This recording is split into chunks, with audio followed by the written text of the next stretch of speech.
At my sister's wedding reception, I gave my name at the entrance, but the staff looked puzzled. Sorry. Your name isn't on the list.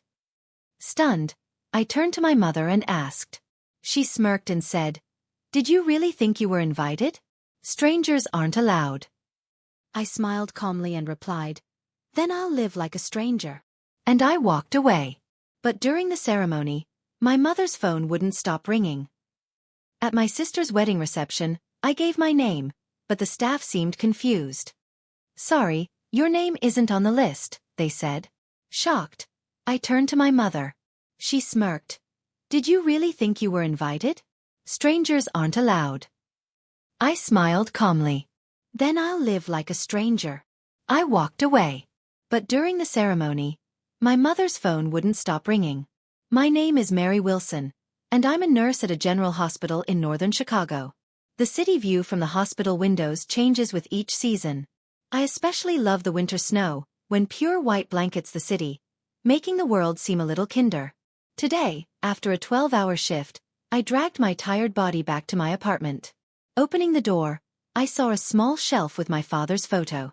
He passed away from lung cancer 5 years ago. Every time I see his warm smile, my chest tightens. I'm home, Papa, I say to his picture as always. There's no reply, but I feel his gentle eyes watching over me. During his illness, I put my career on hold to be his full-time caregiver. My nursing knowledge helped, but the most important lesson I learned from him was to value my own life more. That was one of his last pieces of advice, and looking back I think he understood me well. I opened the fridge and microwaved yesterday's leftovers. It's a simple dinner, but enough for tonight. Sitting at the table, I remembered I hadn't answered my mother's call again today. My mother, Eleanor, has become increasingly harsh and critical since Dad's death, especially towards me. With my sister, Caitlin, however, she's unusually indulgent. This favoritism has been going on since childhood, but when Dad was alive, there was a balance. Now, it's different. Mary, why do you wear such cheap clothes? Surely a nurse's salary could afford something better. Mary, you're really becoming like your father. Stubborn and self-centered. Learn from Caitlin. At least she's thinking about her future. My mother's words always have thorns. No matter what I do, it's insufficient or wrong in her eyes. Sometimes her words hurt me to tears, but I'm used to it now. That's our relationship. I checked the mail on the table. Bills, advertisements. I'd hoped for a letter from Caitlin, but communication from her has significantly decreased recently. Caitlin graduated from law school and now works at a major law firm in the city. Much of her college expenses came from Dad's insurance money and my savings. I chose to prioritize my sister's future over my own career. I don't regret it.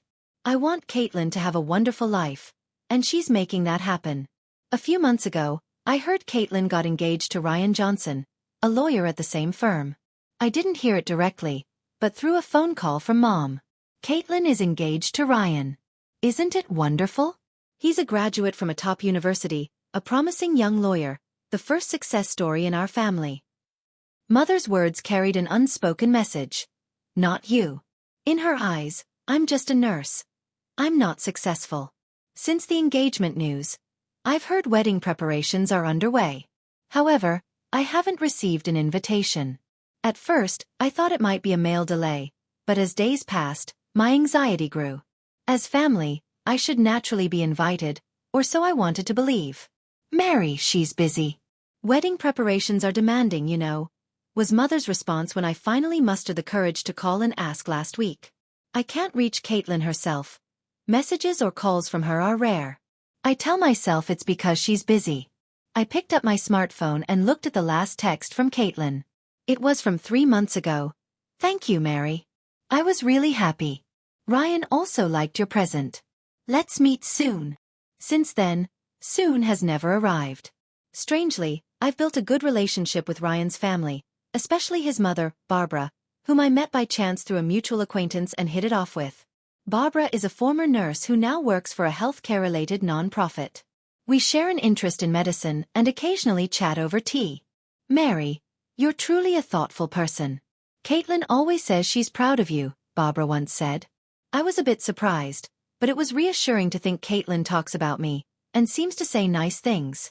After dinner and a shower, I prepared for tomorrow, a rare day off. I have no special plans, but I'm looking forward to relaxing. Lying in bed, I found myself thinking about the invitation again. The wedding is next month already. Is there still time? Should I buy a dress? What would be a good present? What does Caitlin need? With these thoughts I fell asleep. On the morning of the wedding day, I woke up early. The soft morning sun streaming through the window painted the room a pale orange. Today is my sister Caitlin's special day. The invitation never arrived, but I believed that as family, of course, I would attend. That's what I wanted to believe. From my closet, I took out the pastel blue dress I'd bought last month. It was my father's favorite color. It wasn't expensive, but for someone living a modest life like me, it was a bit of a luxury. Standing before the mirror, I carefully fixed my appearance, arranging my hair in an updo. I attached pearl earrings, a keepsake from my father, to my earlobes, completing a simple but elegant look. At least today you look somewhat decent, my mother's voice echoed in my mind. Today, of all days, I wanted to defy her words that always criticized my appearance. On the bed lay a gift for Caitlin. A handmade blanket I'd knitted over 2 months. White yarn with small blue flower patterns woven in. A design wishing for purity and happiness in married life. It was modeled after a legendary blanket Dad had given Mom when he proposed, or so the story goes. It was one of the few happy family memories I'd heard from Mother many times. I hope Caitlin likes it. I carefully wrapped the gift and tied a ribbon. On the card, I wrote simply, "Wishing you eternal happiness." Sometimes, fewer words resonate more deeply. I called a taxi and headed to the luxury hotel downtown. The Chicago cityscape visible from the car window was going about its usual routine, but my heart was filled with complex emotions. Joy, expectation, and anxiety all mixed together. I wanted to celebrate my sister's special day, but I was also questioning why I never received an invitation. "Windsor Hotel," the taxi driver announced. "Thank you," I said, and after paying the fare, I took a deep breath and stepped into the hotel lobby. Luxurious marble floors, massive chandeliers, flower arrangements everywhere. Just as Mother had often said, Caitlin had chosen the finest venue. The wedding reception was set up at the entrance to a large hall with a balcony. A young female staff member greeted me with a warm smile. "Good morning. May I have the name on your invitation?" Trying to remain as natural as possible despite my nervousness, I said, "Mary Wilson." The staff member looked through the list, then carefully traced it with her finger to double-check. I could see her expression gradually clouding. I'm Ryan sorry, rushed to but Caitlin's side without she hesitation hesitated for a and moment, embraced her as if shoulders. carefully choosing her "It's words. okay. Your I'm here name for isn't you," on the list, he whispered gently and took For her a trembling moment, hand. I thought there must I'm be going some to call mistake. Mary. A Caitlin took out her misunderstanding, smartphone or perhaps through an tears omission, and dialed Mary's Could number. you please check The again? ringtone continued. Mary Wilson. But there was no I'm answer. the bride's sister. She's not answering. The staff checked the list She muttered again with a and desperate even consulted expression. quietly with Ryan a colleague. squeezed Caitlin's Her hand troubled and said expression gently, told me this "She's wasn't a hurt. simple mistake. She needs time." I'm very sorry. Caitlin tried Your name calling isn't once here, more, Miss Wilson. but still no answer. I felt a She tightening let out a deep sensation in sigh my and chest. raised her tear-soaked Was this face. just an oversight? Then she began or a speaking to possibility all the I didn't gathered want to guests. consider? There Everyone, must be some I'm mistake. truly sorry that things Is have my turned mother, out this way Eleanor today. Wilson, inside? Her voice was shaking, The staff but gradually nodded regained its apologetically and strength. replied, Actually, "Yes, Mrs. there's Wilson something is I hadn't already in the realized venue." until now." Still holding the She gift, looked at Eleanor for I a entered moment, the venue then with continued. permission. Mom Many has been guests keeping had Mary already away for gathered in the months. elaborately She wanted decorated me to think hall. all my Among success the was sea my of own unfamiliar achievement. faces, But I wouldn't I be here searched for today my mother, without Mary. and then I found her. While Enjoying holding the Ryan's conversation hand, with a smile, Caitlin began champagne reflecting glass on in her hand. past. Feeling I was my able to go heartbeat to law quicken, school because I Mary slowly helped with the approached her. tuition. When Mother She noticed sacrificed me, her her own expression career to care for momentarily Dad and froze, support my but dreams. she quickly turned a When smile I went to to my those first around her job and ended interview, her conversation. she bought me a suit I and practiced quietly with me asked. repeatedly. They told me at reception Many that my name guests showed showed on the list. sympathetic expressions Is there at some Caitlin's mistake? words. Eleanor looked me blushed up and lowered down, her gaze as if to the appraising floor. my outfit. And this dress Then I'm put wearing on a today, cold smile. Caitlin slightly The lifted the familiar hem of her look wedding of gown. contempt floated I in wanted her to eyes. consult with Mary when There's no choosing mistake, it, but Mom said Eleanor's Mary's voice was busy. low but controlled, Her so voice those broke around off, couldn't hear. and fresh tears Did you streamed honestly down her think cheeks. you were invited? Barbara approached Outsiders Caitlin aren't and allowed gently in. placed a hand on her shoulder. Those words hurt Mary more than is I had truly expected. a wonderful person. I thought I was Barbara's mentally voice was prepared, gentle, but I wasn't She's ready always talking emotionally. about how much she Even loves if our you every relationship time had we meet. cooled. I She never thought asks, I'd be "How excluded is from an Caitlin? important family Are her day. wedding But preparations what about going Caitlin? well?"